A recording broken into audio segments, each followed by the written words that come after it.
Subscribe कीजिए बिहारी खाना channel को और घंटी के बटन को दबाइए मेरे लेटेस्ट वीडियो सबसे पहले देखने के लिए। नमस्कार दोस्तों, बिहारी खाना चैनल में आपका एक बार फिर से स्वागत है।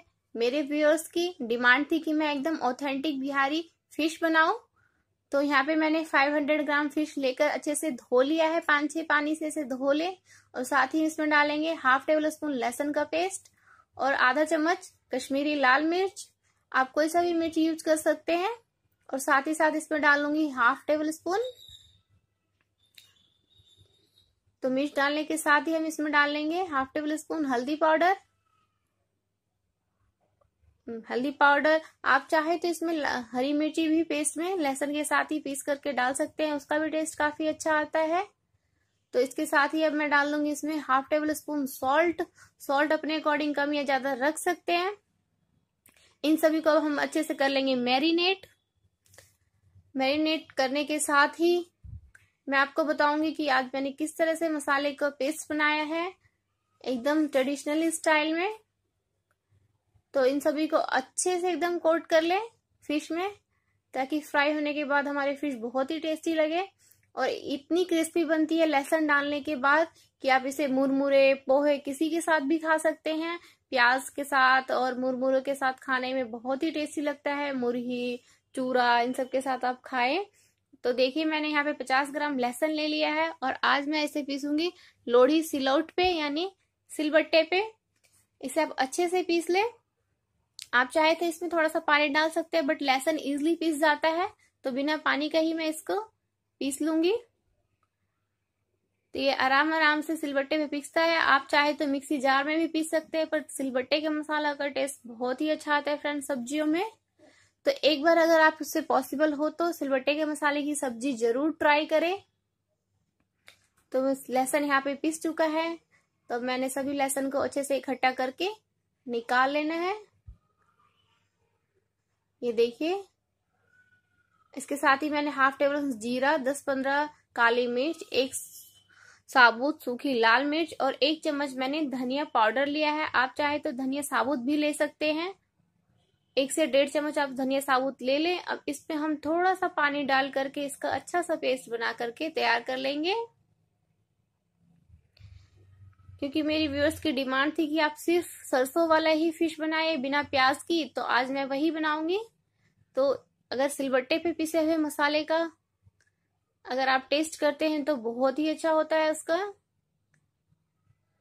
ये देखिए, इस तरह से आप इसका पेस्ट बना ले। अगर लगे मसाले बहुत ज्यादा सूख रहे हैं तो बीच बीच में थोड़ा थोड़ा करके पानी डालें, एक साथ ज्यादा पानी ना डालें। तो ये देखिए हमारे मसाले का पेस्ट बनकर तैयार है। और इसी के साथ हम सरसों भी लेंगे, इसी पे पीसेंगे सिलबट्टे पे ही। तो यहाँ पे मैंने 1.5 चम्मच पीला सरसों ले लिया था, तो इससे भी हम धीरे धीरे पीस लेंगे। अगर आप काला सरसों ले रहे हैं तो ध्यान रखिए कि उसकी क्वांटिटी थोड़ी कम है, क्योंकि वो तीखी होती है। अगर आप पीला सरसों 1.5 चम्मच ले रहे हैं तो आप काला सरसों 1 ही चम्मच ले। तो ये थोड़ा सा टाइम लगता है पीसने में। जब हम सरसों का पेस्ट बनाते हैं तो जब सूख जाए तो बीच बीच में थोड़ा थोड़ा करके आप पानी डाल करके 1-1 चम्मच 2-2 चम्मच पानी डालें, ज्यादा ना डालें एक साथ, और इसका पेस्ट बना करके तैयार कर लें। तो ये सूख गया था तो मैंने थोड़ा सा भी और पानी ऐड कर लिया है। तो इस तरह से अपने हाथों से इसे चेक कर लें। देखिए एकदम बारीक पीस चुका है, हमें एकदम बारीक ही पीसना है। अगर ज्यादा खड़े हुए तो हमारी ग्रेवी में इसका टेस्ट अच्छा नहीं आता, खड़ा खड़ा सा लगता है ग्रेवी में। तो पहले से मैंने मैरिनेट करके रखा हुआ फिश को फ्राई कर लेंगे। ध्यान रखें कि हमारा तेल बहुत ही अच्छे से धुआं आना चाहिए, उसके बाद ही फ्राई करें, अदरवाइज फिश टूटने के कई बार चांसेस रहते हैं। और एक बार में ज्यादा ना डालें, 3 से 4 या 5 इसी क्वांटिटी में रखें, बहुत ज्यादा क्वांटिटी ना डालें, वरना तेल की तासीर ठंडी हो जाती है तो उससे भी हमारे फिश टूटने के चांस रहते हैं। तो इसी तरह से उलटते पुलटते हुए, तो देखिए एकदम क्रिस्पी फ्राई हो चुका है। आप इसे टिश्यू पेपर पे या इस तरह से साइड में रखते हुए एक प्लेट में सावधानी से निकाल लें। इसके साथ ही मैं एक बार और फिश फ्राई कर लूंगी। और मूरे को हमें इस तरह से खड़ा करके डालना है और इसे हम चारों तरफ से घुमाते हुए फ्राई करेंगे।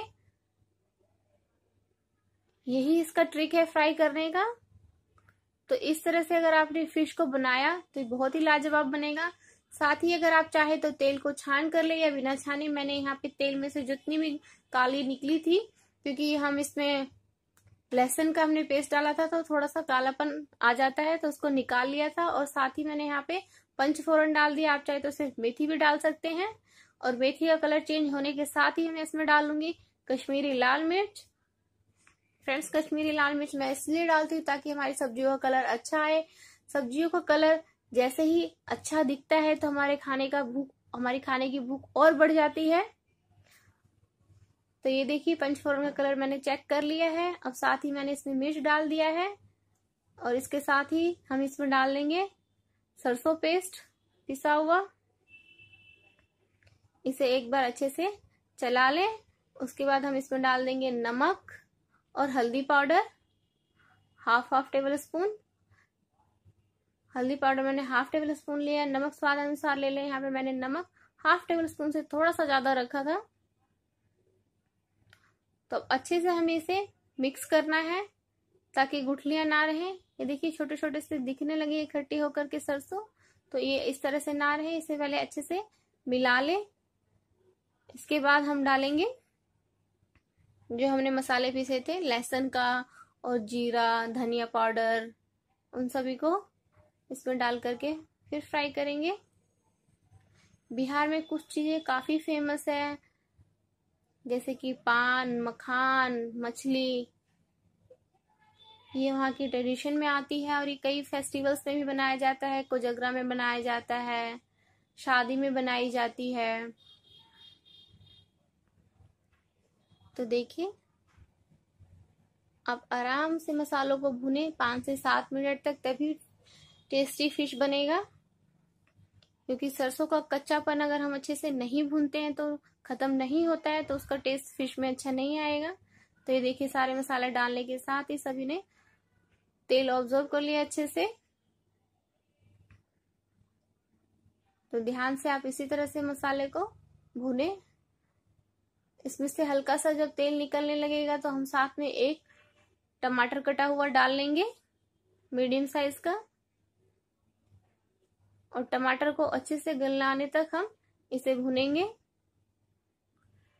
तो स्पैचुले से इस तरह से टमाटर को दबाते हुए इसे भुने। इस तरह से चलाते हुए बीच बीच में आप चलाते रहे, मीडियम टू हाई फ्लेम पे इसे भुनना है हमें।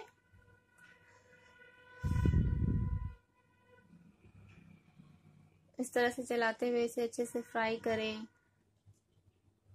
तो अब इस स्टेज पे हम थोड़ा थोड़ा करके पानी भी ऐड करना शुरू कर देंगे, क्योंकि हमारे टमाटर अच्छे से गलने लगे हैं।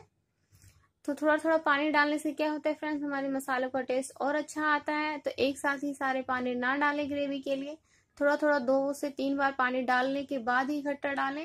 ये देखिए मैंने थोड़ा सा पानी डाल लिया है और इसे मसाले के साथ अच्छे से भूनने देंगे। एक बार अच्छे से चला लें, उसके बाद फिर से इस तरह से छोड़ने के बाद फिर से एक बार जब लगे कि ऑयल ऊपर आने लगी है तो फिर से एक बार पानी ऐड कर लें। मैंने ऐड कर लिया था पानी। तो देखिए अच्छे से ऑयल ऊपर आने लगी है। तो इसके साथ ही हम जितना ग्रेवी रखना चाहते हैं उसके अकॉर्डिंग पानी डाल लेंगे फिश में। अगर आप रोटी के साथ खा रहे हैं, राइस के साथ खा रहे हैं, तो उसके अकॉर्डिंग रखिए। रोटी में थोड़ी सी थिक ग्रेवी अच्छी लगती है, गाढ़ी ग्रेवी होनी चाहिए। और हाई फ्लेम पे करने के बाद हम इसे अच्छे से मिला लेंगे चलाते हुए।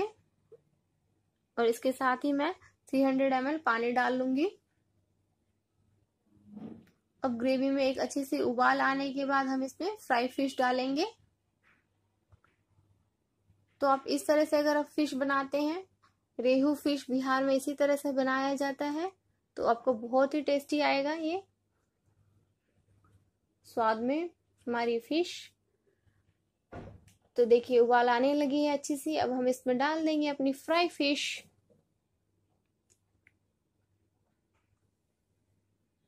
जब आपको जितनी भी ग्रेवी थिक रखनी है उसके अकॉर्डिंग आप अपनी ग्रेवी रखें।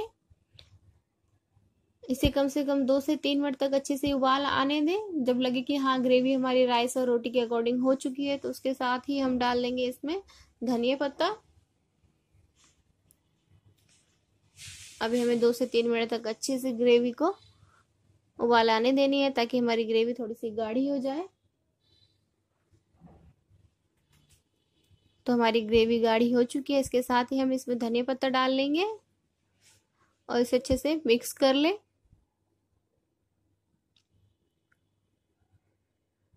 इस तरह से फ्रेंड्स, अगर आपको मेरी रेसिपी अच्छी लगी तो मेरे वीडियो को लाइक कीजिए, मेरे चैनल को सब्सक्राइब कीजिए, अपने फ्रेंड्स और फैमिली में ज़रूर शेयर करें और मुझे कमेंट करना ना भूलें कि आपको ये traditionally authentic Bihari style rohu fish कैसी लगी।